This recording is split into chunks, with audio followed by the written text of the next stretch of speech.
ಬಜೆಟ್ಗೂ ಮುನ್ನವೇ ವಿಪಕ್ಷಗಳು ಆಡಳಿತ ಪಕ್ಷದ ವಿರುದ್ಧ ಸಮರ ಸಾರಿವೆ. ದಳ ಕಮಲ ಶಾಸಕರು ಇವತ್ತು ಸರ್ಕಾರದ ವಿರುದ್ಧ ಮುಗಿಬೀಳಲಿಕ್ಕಿದ್ದಾರೆ.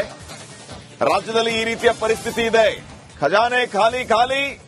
4 ಲಕ್ಷ ಕೋಟಿಯ ಬಜೆಟ್ ಮಂಡನೆ ಮಾಡ್ತಾರಂತೆ ಸಿದ್ದರಾಮಯ್ಯ ಸಾಹೇಬರು.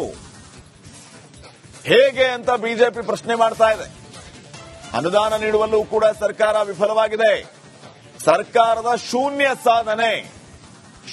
ಸಾಧನೆಯ ವಿಚಾರವನ್ನ ಇಟ್ಕೊಂಡು ನಾವು ಸರ್ಕಾರಕ್ಕೆ ಬಿಸಿ ಮುಟ್ಟಿಸ್ತೀವಿ. ಇವರಿಗೆ ಯಾವ ನೈತಿಕತೆ ಇದೆ ಬಜೆಟ್ ಮಂಡನೆ ಮಾಡೋದಕ್ಕೆ ಅಂತ ಹೇಳಿ ದಳ ಮತ್ತು ಕಮಲ ಶಾಸಕರು ಮುಗಿಬಿದ್ದಿದ್ದಾರೆ.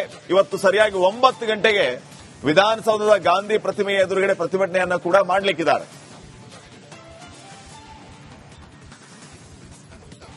ಈ ಬಗ್ಗೆ ಇನ್ನಷ್ಟು ಮಾಹಿತಿಯನ್ನ ನೀಡುತ್ತಾರೆ ಪ್ರತಿನಿಧಿ ಅಭಿಷೇಕ್. ಈಗ ನೇರ ಸಂಪರ್ಕದಲ್ಲಿ ಜಾಯ್ನ್ ಆಗಿದ್ದಾರೆ. ಅಭಿಷೇಕ್, ಸಹಜವಾಗಿ ಆಡಳಿತ ಪಕ್ಷ ಬಜೆಟ್ ಮಂಡನೆ ಮಾಡುವ ಸಂದರ್ಭದಲ್ಲಿ ವಿಪಕ್ಷಗಳು ಮುಗಿಬೀಳೋದು ಕಾಮನ್. ಲಾಸ್ಟ್ ಟೈಮ್ ಕೂಡ ನಾವು ಗಮನಿಸಿದ್ವಿ. ಇದೇ ಬಿಜೆಪಿಯವರು ಅಧಿಕಾರದಲ್ಲಿದ್ದಾಗ ಡಿಕೆ ಶಿವಕುಮಾರ್, ಕಾಂಗ್ರೆಸ್ ಇತ್ಯಾದಿ ಎಲ್ಲಾ ಕಾಂಗ್ರೆಸ್ ನಾಯಕರು ಕಿವಿಯಲ್ಲಿ ಚೆಂಡು ಹೂವ ಇಟ್ಕೊಂಡ್ಬಂದ್ರು. ಇದು ಚೆಂಡು ಹೂವ ಇಡುವಂತಹ ಬಜೆಟ್ ಅಂತ ಪ್ರೊಟೆಸ್ಟ್ ಮಾಡಿದ್ರು. ಈಗ ಬಿಜೆಪಿಯವರು ಸರದಿ. ಅವರು ಈ ಒಂದು ಸಮಯವನ್ನ ಯಾವ ರೀತಿ ಸದ್ಬಳಕೆ ಮಾಡಿಕೊಡ್ತಾರೆ ಅನ್ನೋದು ಅವ್ರಿಗೂ ಕೂಡ ಸವಾಲಾಗಿದೆ. ಜೊತೆಗೆ ವಿಜಯೇಂದ್ರ ಅವರು ಮತ್ತು ವಿಪಕ್ಷ ನಾಯಕ ಆರ್ ಅಶೋಕ್ ಅವರು ಈ ಸಮಯವನ್ನ ಯಾವ ರೀತಿ ತಗೋತಾರೆ ಅನ್ನೋದು ಕೂಡ ಪ್ರಶ್ನೆ ಇದೆ. ಸೊ ಪ್ರತಿಭಟನೆಯ ಉದ್ದೇಶ ಮತ್ತು ಏನೆಲ್ಲ ನಡೆಯುತ್ತೆ? ಪಾಟೀಲ್, ಮೊದಲನೇದಾಗಿ ಈ ಒಂದು ಪ್ರತಿಭಟನೆ ಅನ್ನೋದು ವಾಡಿಕೆ ರೀತಿಯಾಗಿ ಹೋಗಿದೆ. ಯಾವುದೇ ಸರ್ಕಾರ, ಯಾವುದೇ ಸಿಎಂ ಬಜೆಟ್ ಮಂಡನೆ ಮಾಡಿದ್ರು ಕೂಡ ವಿಪಕ್ಷದಲ್ಲಿರುವಂತಹ ಪಕ್ಷ ಒಂದು ಪ್ರತಿಭಟನೆಯನ್ನ ಮಾಡಬೇಕು ಅಥವಾ ವಿಭಿನ್ನವಾಗಿ ತಮ್ಮ ಆಕ್ರೋಶವನ್ನ ಹೊರಹಾಕಬೇಕು ಬಜೆಟ್ಗೂ ಮುನ್ನ. ಬಜೆಟ್ನ ವಿಚಾರಕ್ಕೆ ಬರೋದಾದ್ರೆ ಸಿಎಂ ಸಿದ್ದರಾಮಯ್ಯನವರು ಇವತ್ತು 4 ಲಕ್ಷ ಕೋಟಿಗೂ ಅಧಿಕವಾದಂತಹ ಬಜೆಟ್ ಅನ್ನ ಮಂಡನೆ ಮಾಡ್ತಾರೆ. ಸುಮಾರು 3.5 ಗಂಟೆಗಳ ಕಾಲ ಕುಳಿತಲ್ಲೇ ಬಜೆಟ್ ಅನ್ನ ಮಂಡನೆ ಮಾಡಬೇಕಾಗುತ್ತೆ. ಕಾರಣ ಮಂಡಿ ನೋವು ನಡೆಯೋದಕ್ಕೆ ಆಗ್ತಾ ಇಲ್ಲ.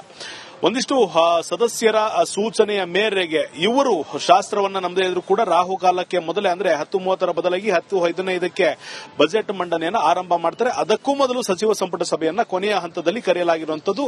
ಬಜೆಟ್ ಅನ್ನ ಮಂಡನೆ ಮಾಡ್ತಾ ಇದ್ದೀವಿ, ಇದಕ್ಕೆ ಎಲ್ಲರ ಸಮ್ಮತಿ ಬೇಕು ಅಂತ ಒಂದು ವಿಶ್ವಾಸಕ್ಕೆ ತೆಗೆದುಕೊಂಡು ಮುಂದಕ್ಕೆ ಹೋಗುವಂತದ್ದು. ಈ ಒಂದು ಸಮಿತಿ ಅಥವಾ ಈ ಒಂದು ಕ್ಯಾಬಿನೆಟ್ ನಡೆಯುವಂತಹ ಸಂದರ್ಭದಲ್ಲೇ ಗಾಂಧಿ ಸ್ಟ್ಯಾಚ್ಯೂ ಬಳಿ ಬಿಜೆಪಿ ಹಾಗೂ ಜೆಡಿಎಸ್ನ ಶಾಸಕರಾಗಿರ್ಬೋದು, ಅಲ್ಲಿರುವಂತಹ ಪರಿಷತ್ ಸದಸ್ಯರಾಗಿರ್ಬೋದು, ಎಲ್ಲರೂ ಕೂಡ ಅವರ ಮೇನ್ ಪಾಯಿಂಟ್ ಇರುವಂತದ್ದು ಈ ಒಂದು ಸರ್ಕಾರ ಬಂದಾಗಿಂದ ಬೆಂಗಳೂರು ನಗರ ಅಭಿವೃದ್ಧಿ ಆಗಿಲ್ಲ. ಬಿಜೆಪಿ ಹಾಗೂ ಜೆಡಿಎಸ್ ಶಾಸಕರಿಗೆ ಯಾವುದೇ ರೀತಿಯಾದಂತಹ ಅನುದಾನ ಸಿಕ್ಕಿಲ್ಲ. ಅನುದಾನದಲ್ಲೂ ಕೂಡ ತಾರತಮ್ಯ ಆಗಿರುವಂತದ್ದು. ಎಲ್ಲ ಭರವಸೆಗಳನ್ನ ಕೊಟ್ಟು ಯಾವ ಭರವಸೆಯನ್ನು ಈಡೇರಿಸದ ಸಿದ್ದರಾಮಯ್ಯ ಸರ್ಕಾರಕ್ಕೆ ಧಿಕ್ಕಾರ ಅಂತ ಕೂಗುವಂತದ್ದು ಇರಬಹುದು. ಅದರ ಜೊತೆಗೆ ಒಂದಿಷ್ಟು ಕಾಂಗ್ರೆಸ್ನ ಆಂತರಿಕ ಜಗಳ ಏನಿದೆ ಅದನ್ನು ಕೂಡ ಮುನ್ನೆಲೆಗೆ ತಂದು ಇಂತಹ ಸರ್ಕಾರ ಮಂಡನೆ ಮಾಡ್ತಿರುವಂತಹ ಬಜೆಟ್ ಎಷ್ಟರ ಮಟ್ಟಿಗೆ ಸಫಲವಾಗುತ್ತೆ, ಇದನ್ನ ನಂಬಬೇಕಾ ಬೇಡವಾ ಅನ್ನೋ ಒಂದು ಧಾಟಿಯಲ್ಲೇ ಕೂಡ ಈಗ ವಿಜಯೇಂದ್ರ ಆಗಿರ್ಬೋದು, ಅಶೋಕ್ ಅವರ ಆಗಿರ್ಬೋದು, ಅಶ್ವಥ್ ನಾರಾಯಣ ಆಗಿರ್ಬೋದು, ಇಲ್ಲಿರುವಂತಹ ಹಿರಿಯ ನಾಯಕರು ಗಾಂಧಿ ಸ್ಟ್ಯಾಚ್ಯೂ ಬಳಿ ಪ್ರತಿಭಟನೆ ಮಾಡ್ತಿರುವಂತದ್ದು. ಸೊ ಇಲ್ಲಿಗೆ ಯಾವುದೇ ಸಂದರ್ಭದಲ್ಲೂ ಕೂಡ ಬಜೆಟ್ಗೆ ಮುನ್ನ ಪ್ರತಿಭಟನೆ ನಾನು ಹೇಳಿದಂತೆ ವಾಡಿಕೆ ಆಗಿರೋದ್ರಿಂದ ಇದನ್ನ ಕಾಂಗ್ರೆಸ್ನವರು ಯಾವ ರೀತಿ ತೆಗೆದುಕೊಳ್ತಾರೆ, ವಾಪಸ್ ಟೀಕಾ ಪ್ರಹಾರ ಮುಂದುವರಿಸುತ್ತಾ ಅಥವಾ ಅವ್ರಿಗೂ ಕೂಡ ಕೌಂಟರ್ ಅನ್ನ ಬಜೆಟ್ ಮೂಲಕ ಕೊಡ್ತಾರೆ ಅನ್ನೋದನ್ನ ಈಗ ಕಾದ್ ನೋಡಬೇಕಾಗಿರುವಂತದ್ದು. ಸೊ ಬೇಸಿಕಲಿ ಪ್ರತಿ ಬಾರಿಯ ವಾಡಿಕೆಯಂತೆ ಸಿದ್ದರಾಮಯ್ಯನವರು ಇವತ್ತು ಬಜೆಟ್ಗೂ ಮುನ್ನವೇ ವಿಪಕ್ಷಗಳು ಆಡಳಿತ ಪಕ್ಷದ ವಿರುದ್ಧ ಸಮರ ಸಾರಿವೆ. ದಳ ಕಮಲ ಶಾಸಕರು ಇವತ್ತು ಸರ್ಕಾರದ ವಿರುದ್ಧ ಮುಗಿಬೀಳಲಿಕ್ಕಿದ್ದಾರೆ. ರಾಜ್ಯದಲ್ಲಿ ಈ ರೀತಿಯ ಪರಿಸ್ಥಿತಿ ಇದೆ.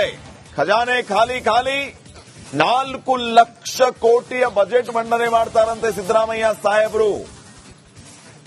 ಹೇಗೆ ಅಂತ ಬಿಜೆಪಿ ಪ್ರಶ್ನೆ ಮಾಡ್ತಾ ಇದೆ. ಅನುದಾನ ನೀಡುವಲ್ಲೂ ಕೂಡ ಸರ್ಕಾರ ವಿಫಲವಾಗಿದೆ. ಸರ್ಕಾರದ ಶೂನ್ಯ ಸಾಧನೆಯ ವಿಚಾರವನ್ನ ಇಟ್ಕೊಂಡು ನಾವು ಸರ್ಕಾರಕ್ಕೆ ಬಿಸಿ ಮುಟ್ಟಿಸ್ತೀವಿ. ಇವರಿಗೆ ಯಾವ ನೈತಿಕತೆ ಇದೆ ಬಜೆಟ್ ಮಂಡನೆ ಮಾಡೋದಕ್ಕೆ ಅಂತ ಹೇಳಿ ದಳ ಮತ್ತು ಕಮಲ ಶಾಸಕರು ಮುಗಿಬಿದ್ದಿದ್ದಾರೆ. ಇವತ್ತು ಸರಿಯಾಗಿ 9 ಗಂಟೆಗೆ ವಿಧಾನಸೌಧದ ಗಾಂಧಿ ಪ್ರತಿಮೆಯ ಎದುರುಗಡೆ ಪ್ರತಿಭಟನೆಯನ್ನ ಕೂಡ ಮಾಡಲಿಕ್ಕಿದ್ದಾರೆ.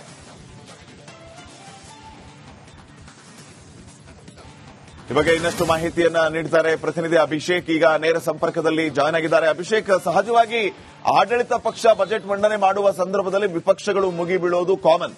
ಲಾಸ್ಟ್ ಟೈಮ್ ಕೂಡ ನಾವು ಗಮನಿಸಿದ್ವಿ. ಇದೇ ಬಿಜೆಪಿಯವರು ಅಧಿಕಾರದಲ್ಲಿದ್ದಾಗ ಡಿಕೆ ಶಿವಕುಮಾರ್, ಕಾಂಗ್ರೆಸ್ ಇತ್ಯಾದಿ ಎಲ್ಲಾ ಕಾಂಗ್ರೆಸ್ ನಾಯಕರು ಕಿವಿಯಲ್ಲಿ ಚೆಂಡು ಹೂವ ಇಟ್ಕೊಂಡ್ಬಂದ್ರು.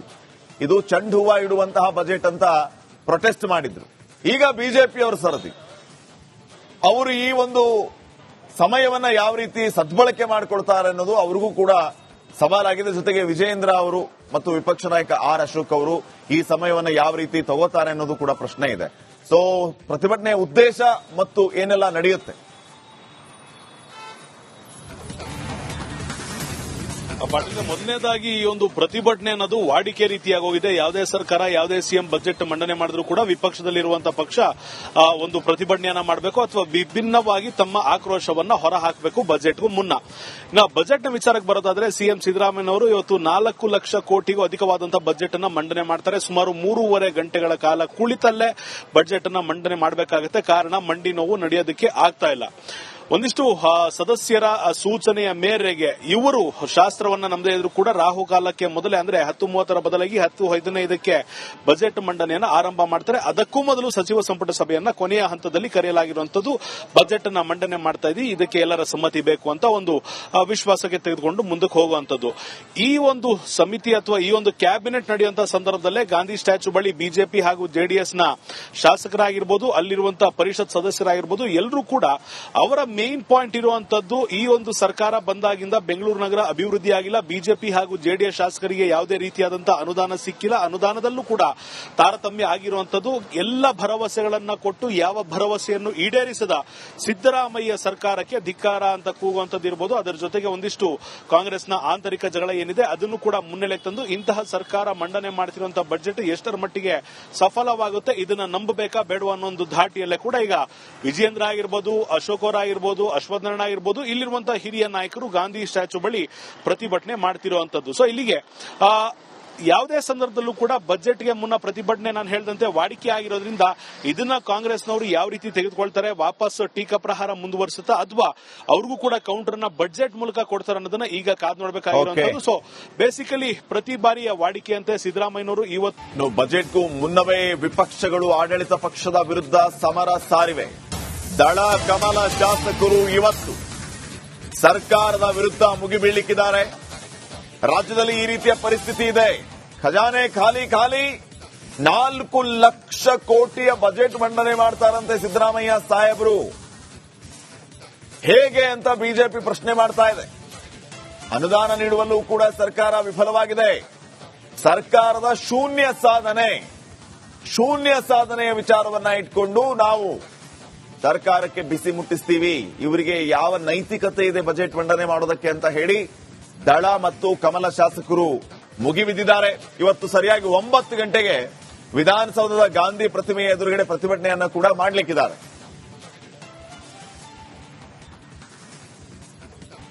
ಈ ಬಗ್ಗೆ ಇನ್ನಷ್ಟು ಮಾಹಿತಿಯನ್ನ ನೀಡ್ತಾರೆ ಪ್ರತಿನಿಧಿ ಅಭಿಷೇಕ್. ಈಗ ನೇರ ಸಂಪರ್ಕದಲ್ಲಿ ಜಾಯ್ನ್ ಆಗಿದ್ದಾರೆ. ಅಭಿಷೇಕ್, ಸಹಜವಾಗಿ ಆಡಳಿತ ಪಕ್ಷ ಬಜೆಟ್ ಮಂಡನೆ ಮಾಡುವ ಸಂದರ್ಭದಲ್ಲಿ ವಿಪಕ್ಷಗಳು ಮುಗಿಬೀಳೋದು ಕಾಮನ್. ಲಾಸ್ಟ್ ಟೈಮ್ ಕೂಡ ನಾವು ಗಮನಿಸಿದ್ವಿ. ಇದೇ ಬಿಜೆಪಿಯವರು ಅಧಿಕಾರದಲ್ಲಿದ್ದಾಗ ಡಿಕೆ ಶಿವಕುಮಾರ್, ಕಾಂಗ್ರೆಸ್ ಇತ್ಯಾದಿ ಎಲ್ಲಾ ಕಾಂಗ್ರೆಸ್ ನಾಯಕರು ಕಿವಿಯಲ್ಲಿ ಚೆಂಡು ಹೂವ ಇಟ್ಕೊಂಡ್ಬಂದ್ರು. ಇದು ಚೆಂಡು ಹೂವ ಇಡುವಂತಹ ಬಜೆಟ್ ಅಂತ ಪ್ರೊಟೆಸ್ಟ್ ಮಾಡಿದ್ರು. ಈಗ ಬಿಜೆಪಿಯವರ ಸರದಿ.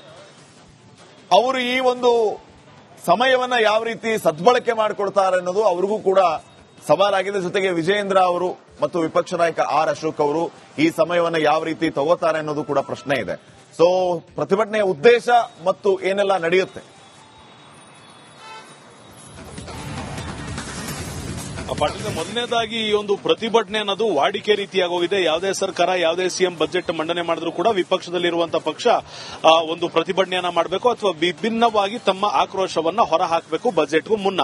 ಇನ್ನು ಬಜೆಟ್ನ ವಿಚಾರಕ್ಕೆ ಬರೋದಾದ್ರೆ ಸಿಎಂ ಸಿದ್ದರಾಮಯ್ಯನವರು ಇವತ್ತು 4 ಲಕ್ಷ ಕೋಟಿಗೂ ಅಧಿಕವಾದಂತಹ ಬಜೆಟ್ ಅನ್ನ ಮಂಡನೆ ಮಾಡ್ತಾರೆ. ಸುಮಾರು 3.5 ಗಂಟೆಗಳ ಕಾಲ ಕುಳಿತಲ್ಲೇ ಬಜೆಟ್ ಅನ್ನ ಮಂಡನೆ ಮಾಡಬೇಕಾಗುತ್ತೆ. ಕಾರಣ ಮಂಡಿ ನೋವು ನಡೆಯೋದಕ್ಕೆ ಆಗ್ತಾ ಇಲ್ಲ.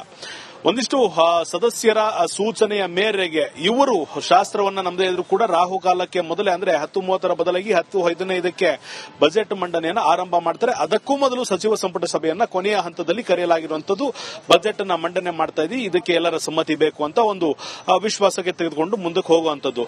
ಈ ಒಂದು ಸಮಿತಿ ಅಥವಾ ಈ ಒಂದು ಕ್ಯಾಬಿನೆಟ್ ನಡೆಯುವಂತಹ ಸಂದರ್ಭದಲ್ಲೇ ಗಾಂಧಿ ಸ್ಟ್ಯಾಚ್ಯೂ ಬಳಿ ಬಿಜೆಪಿ ಹಾಗೂ ಜೆಡಿಎಸ್ನ ಶಾಸಕರಾಗಿರ್ಬೋದು, ಅಲ್ಲಿರುವಂತಹ ಪರಿಷತ್ ಸದಸ್ಯರಾಗಿರ್ಬೋದು, ಎಲ್ಲರೂ ಕೂಡ ಅವರ ಮೇನ್ ಪಾಯಿಂಟ್ ಇರುವಂತದ್ದು ಈ ಒಂದು ಸರ್ಕಾರ ಬಂದಾಗಿಂದ ಬೆಂಗಳೂರು ನಗರ ಅಭಿವೃದ್ಧಿ ಆಗಿಲ್ಲ. ಬಿಜೆಪಿ ಹಾಗೂ ಜೆಡಿಎಸ್ ಶಾಸಕರಿಗೆ ಯಾವುದೇ ರೀತಿಯಾದಂತಹ ಅನುದಾನ ಸಿಕ್ಕಿಲ್ಲ. ಅನುದಾನದಲ್ಲೂ ಕೂಡ ತಾರತಮ್ಯ ಆಗಿರುವಂತದ್ದು. ಎಲ್ಲ ಭರವಸೆಗಳನ್ನ ಕೊಟ್ಟು ಯಾವ ಭರವಸೆಯನ್ನು ಈಡೇರಿಸದ ಸಿದ್ದರಾಮಯ್ಯ ಸರ್ಕಾರಕ್ಕೆ ಧಿಕ್ಕಾರ ಅಂತ ಕೂಗುವಂತದ್ದು ಇರಬಹುದು. ಅದರ ಜೊತೆಗೆ ಒಂದಿಷ್ಟು ಕಾಂಗ್ರೆಸ್ನ ಆಂತರಿಕ ಜಗಳ ಏನಿದೆ ಅದನ್ನು ಕೂಡ ಮುನ್ನೆಲೆ ತಂದು ಇಂತಹ ಸರ್ಕಾರ ಮಂಡನೆ ಮಾಡುತ್ತಿರುವಂತಹ ಬಜೆಟ್ ಎಷ್ಟರ ಮಟ್ಟಿಗೆ ಸಫಲವಾಗುತ್ತೆ ಇದನ್ನ ನಂಬಬೇಕಾ ಬೇಡವಾ ಅನ್ನೋ ಒಂದು ಧಾಟಿಯಲ್ಲೇ ಕೂಡ ಈಗ ವಿಜಯೇಂದ್ರ ಆಗಿರ್ಬೋದು, ಅಶೋಕ್ ಅವರ ಆಗಿರ್ಬೋದು, ಅಶ್ವತ್ಥನಾರಾಯಣ ಆಗಿರ್ಬೋದು, ಇಲ್ಲಿರುವಂತಹ ಹಿರಿಯ ನಾಯಕರು ಗಾಂಧಿ ಸ್ಟ್ಯಾಚ್ಯೂ ಬಳಿ ಪ್ರತಿಭಟನೆ ಮಾಡ್ತಿರುವಂತದ್ದು. ಸೊ ಇಲ್ಲಿಗೆ ಯಾವುದೇ ಸಂದರ್ಭದಲ್ಲೂ ಕೂಡ ಬಜೆಟ್ಗೆ ಮುನ್ನ ಪ್ರತಿಭಟನೆ ನಾನು ಹೇಳಿದಂತೆ ವಾಡಿಕೆ ಆಗಿರೋದ್ರಿಂದ ಇದನ್ನ ಕಾಂಗ್ರೆಸ್ನವರು ಯಾವ ರೀತಿ ತೆಗೆದುಕೊಳ್ತಾರೆ, ವಾಪಸ್ ಟೀಕಾ ಪ್ರಹಾರ ಮುಂದುವರಿಸುತ್ತಾ ಅಥವಾ ಅವ್ರಿಗೂ ಕೂಡ ಕೌಂಟರ್ ನ ಬಜೆಟ್ ಮೂಲಕ ಕೊಡ್ತಾರೆ ಅನ್ನೋದನ್ನ ಈಗ ಕಾದ್ ನೋಡಬೇಕಾಗಿರುವಂತದ್ದು. ಸೊ ಬೇಸಿಕಲಿ ಪ್ರತಿ ಬಾರಿಯ ವಾಡಿಕೆಯಂತೆ ಸಿದ್ದರಾಮಯ್ಯನವರು